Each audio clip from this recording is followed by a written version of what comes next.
V. Hey. Hey, sis. Hi. Okay, there you are. It's good to see your face.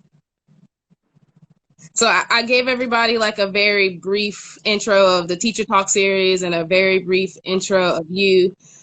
So Valencia and I are like really good friends. We're sisters. We talk together. So like having her as uh, our first Teacher Talk guest is like super exciting for me. So if you see me like just teasing the whole time, that's why, because I love V. So V, tell us like why teaching? Why did you get into teaching? Um, so I wrote my response. Can I read it? Yeah. Yeah, read it. Okay, so I said, I became a teacher because I wanted to get out of poverty. I wanted to be able to take care of myself. And I remember when I was 5, I had this idea that I had to be able to take care of myself. When people would ask me that question, I just knew I had to pay my bills. I had to do what I had to do at 5. I don't know why I had this mindset, but I was there at 5. And so I saw myself as like a singer because I used to sing solos, and I even saw myself as like an actress, but I thought that was too competitive, and I didn't want to compete. I just wanted to get out of poverty. So I was like, I gotta be a teacher. So since I was 5, that's what I wanted to do, and I started playing school with my sister, and that was always fun. And then by 14, I was teaching at an after-school program, 3rd graders, and then started teaching full-time at 22, and I fell in love with it. I fell in love with serving children, seeing them, seeing myself in them, being able to have a level of hope that no matter what they were experiencing, that I could be a model for them. And they were so much joy for me and so much learning for me. And so that's probably how I started and now where I am. Yeah. I mean, you and I talk a lot about like teaching from the heart space, like teaching from the heart. Can you talk a little bit about like what does teaching like feel like when you educate from that place? Well, right now it's very uncomfortable. Like Yeah. right now. So right now I'm in the process of obtaining my model teacher portfolio, national board certification, and that is from the heart for me. Yeah. It's hard. I have finally realized that I don't have executive functioning skills. And you know what? They were teaching us this at SPCS, and I did not take heed. But I remember those lessons. Anyway, I need to keep working on those. And so right now, what it feels like is extreme dedication. And this dedication that you and I have talked about before, where you're seeing something out. So, like, I have these ideas to leave the school and do something else, but I want to finish what I started here, and that is to really show teachers that if you really say you teaching from the heart and you about that life, you have to teach to this standard if you want to be in public education. I'm not talking about anything else. I'm specifically talking about public education. And I could change my mind on this later, but I'm saying this right now, from where I am right now, because it turned my practice upside down. It made me more reflective. It made me more intentional. It made me differentiate in a different way. Yeah. And Yeah. I would not have been this way if it wasn't for me walking down this road in which the rubric itself scared me for years. I wouldn't even try it because I was afraid of that rubric. And Yeah. so right now my heart is like, but your kids need you. And not just my kids, but anybody else who is watching and wants to be better. And I can say this too, all the model teachers that are in my life, they are really, really, really, really good. And I look up to them Yeah. and have the same issues that I had. And they're like, Yeah. that was your breaking point. That was you recognizing anxiety in your life for the first time. Now it sucks that it took 30 years to get there, but why dwell on that? Why not just spread the message that no matter how long it takes you to figure out your learning style, now I'm going on a tangent. No, Keep you're good. going, right? Keep Yeah. going and be vulnerable in that hard space, because Yeah. when you are vulnerable, you open yourself up to lessons that Yeah. come from, Yeah. esoteric places in my mind right now, Yeah. but I mean, I think you hit on a couple of points that, as teachers, we're still learning. And I'll just go out and say you're an incredible teacher. You're celebrated for being a teacher because you're really good at it. And one thing I noticed about you is that you're in a constant state of learning. And whatever you're learning, you're going back to share that with your students. So I got two questions one before we pivot. So one, like, what does it mean to teach from the heart? Like, can we give that a definition, a framework? Mm. Mm.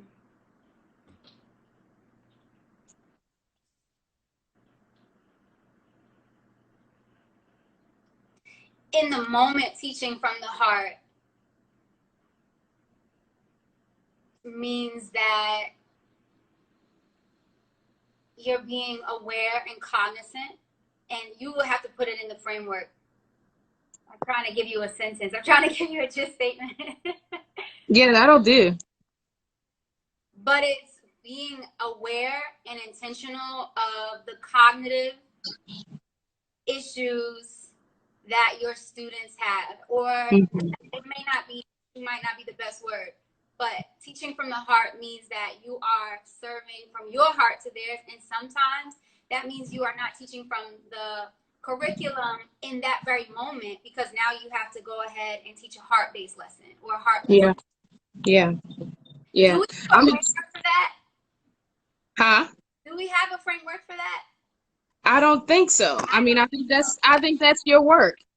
Mm-hmm. I wonder anyway if that's your work, to give that to us, a framework for heart-based teaching. I love that. Yeah, I wonder about that. So what are your plans for this summer? So I wrote some stuff out. I am starting a community of learners. Still playing around with the wording, but just a very intimate community of independent learners. And like today, I sent out a survey just to figure out who everybody is, what their needs are, and so this for me is just an honor and a really, really huge opportunity that I have with people in real time to figure out how do we teach the world. And so this summer, it's really me asking questions. I have big idea questions like, how do I purchase land? How do I purchase a building? How do I, I have like these bigger questions, but my attainable or answerable questions right now are, if there were a learning space for people who want to essentially design their own curriculum, what would that look like? What would that look like? So just doing my homework. I have 3 classes right now at Hopkins, and my specialty is mind, brain, and teaching. So everything I'm doing right now is one of those. Trying to make sure that I align the work that I'm doing this summer with people that I'm trying to build a community with is aligned with what I'm doing in school, so that I'm so overwhelmed. So and that also aligns with the model teacher portfolio, domain 3. So everything feels super aligned, and I'm really, really grateful for the clarity. I'm just going to keep living in the space of clarity this summer. Yeah. And what are you, and I guess, in addition to living from that space of clarity, what are you doing in particular to practice self-care? How does Valencia Clay take care of herself? Yeah, I do yoga every day. Yeah. Every day, sometimes twice a day. I like to try to do once in the morning, once at night, but at least 30 minutes a day to an hour. Yeah. I just really got good at it. I don't think I'm good at it, but I just got good at being consistent. I'm not good at actual yoga. I like the way I do my thing, though. You know what I'm saying? I think I look cute. But no, I say that with confidence because I'm actually starting to fall in love with my body. I got curves that I didn't even know I had. My kids might be on this, so I'm not going to talk about that. That's an offline conversation. It happened during COVID because I was like, yo, I really, we really slaves out here. Like, we really enslaved. They told us we're not working. We didn't go back to work. They tell us we're going back. We going back. Like, it's just like, I don't like this feeling. And I got deeper into that feeling of like, what is freedom and what am I really teaching people, and just all these things. And every answer was back to me. It's like, no, what are you teaching you? What are you doing for you? And so that became, I got to this space. I was like, yo, if they take our titles, our jobs, our money, whatever, what do you have left? All you have left is your body and your mind. Yeah. So I got consistent, and my skin cleared up, child. I'm out here. You know, you speak in my language, girl. And you know, I love what you said, that I'm getting good at being consistent, because that is so powerful.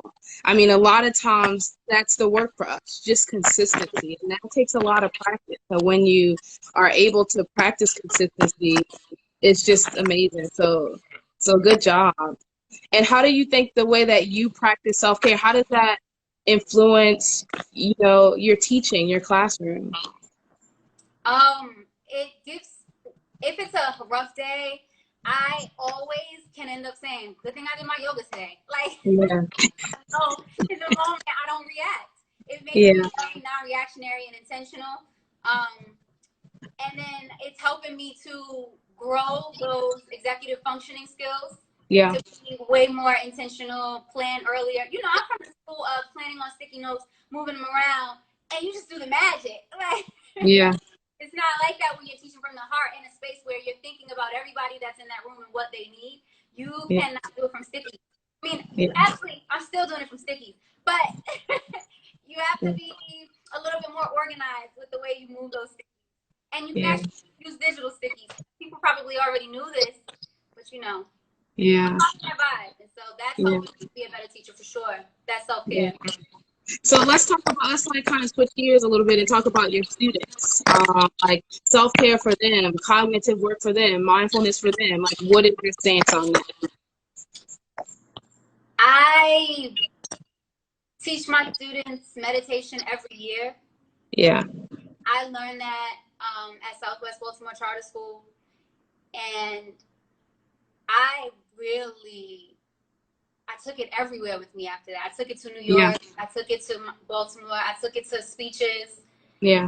It changed me, and I tried to give that to my kids. They didn't really hear it though. So I find like Janae Aiko videos to be very helpful for the girls, and like, and the boys too, like finding, and everybody else finding, you know, I'm trying to be very inclusive. This is important. And I'm modeling this right now for people who may forget. Take a moment. It's okay to stop and acknowledge, and make sure you do. And if it's awkward, that's because you're not used to it, but it will get better with time. Yeah. I'm trying to grow in that area. You know, that's always my but anyway, back to the topic. So I think the reality is with our students though, I've seen it a lot on social media lately where influencers are like, therapy don't work for me, meditation don't work for me, going to the gym does. And so it's important that as educators, we find the multiple kinds of meditation so that our kids are not saying, oh no, that don't work for me, and they don't do anything else. So I think for a long time I was just stuck in using that one thing, and once I realized it felt ineffective, I started to do more research. So I don't want people to have to wait until they're ineffective at it. You have to start at the beginning with finding out what they like by just trying it all, and then survey the data. Yeah, and see what sticks. I mean, I think that that cognitive development, that emotional development is the most important thing. Like, how can you teach a kid who does not have the ability to learn, you know, like based off of what's happening in the brain, right? So I think it's so important for teachers to consider that, you know, not necessarily sitting down to meditate. There are other entry points, you know, to just connect the body with the breath. I saw somebody said they play. It's just so many different ways to go about it. But what doesn't change, no matter the entry point, is the significance, the importance of cultivating that inner landscape, not just as a teacher, but also sharing that with the students, because that is the thing that's going to have them go to that next level, if that makes sense. When you mentioned just getting good at being consistent, that's a skill to teach young people. Consistency, you know, drop by drop the bucket is filled. just step by step, we can make progress towards whatever it is, in inches, centimeters. As long as we're pushing forward, we're growing. And so that's something that I see that you model, as a teacher for your students. So for people who joined in later, I shared that Valencia and I worked together some years ago, but we've been sisters and friends ever since. So I've had a chance to watch her blossom and grow as an educator and as a human being around these topics of self-care for herself as well as for her students. I don't really have many more questions. Is there anything that you want to just tell people? What are your three? Congrats to Jordan. He just said he graduated. Yeah. Okay, yay, Jordan. Yay, all my class of 2020 babies. I'm so proud of y'all. Oh my goodness. I wish we could have all been at your graduation. But we will see you again. And we are proud of you. So proud. I'm sorry, what was your question? Just do you have any pieces of wisdom, words of advice for teachers who are, in the classroom, if not today, but next school year? To get the Infinite Focus app, to really, seriously, to make sure that they are educating themselves and take their time with it. Take their time, and then if you don't give it to your students, maybe with peers, a small group, then you and your peer group are organizing as action researchers to then get it to your students. Because I think what we had an advantage of with the mindfulness is that we had explicit professional development, and they weren't expecting us to do it with the kids first. It was just us. And so for teachers who are tuned in today, I really want to make sure that when you are embarking on a journey of helping your students to become mindful and to practice mindfulness, to make sure that you do it as a team with your staff, do it with your administrators. And if that doesn't happen, if that's too much of a big push, just do your own self-reading and then get a small PLC together, even if it's just you and two other people.